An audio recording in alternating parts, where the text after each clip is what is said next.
أسوأ سيناريو للذكاء الاصطناعي إنه يشتغل بنسبة 100%. في مقال انتشر الفترة اللي فاتت بشكل ضخم وحقق ملايين من المشاهدات، بيتكلم عن مستقبل الذكاء الاصطناعي في 2028.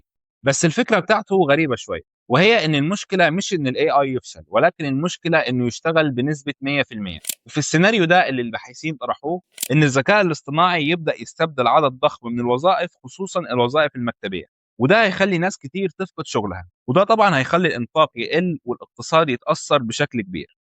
وبدأوا يسموا ده بدوامة استبدال الذكاء.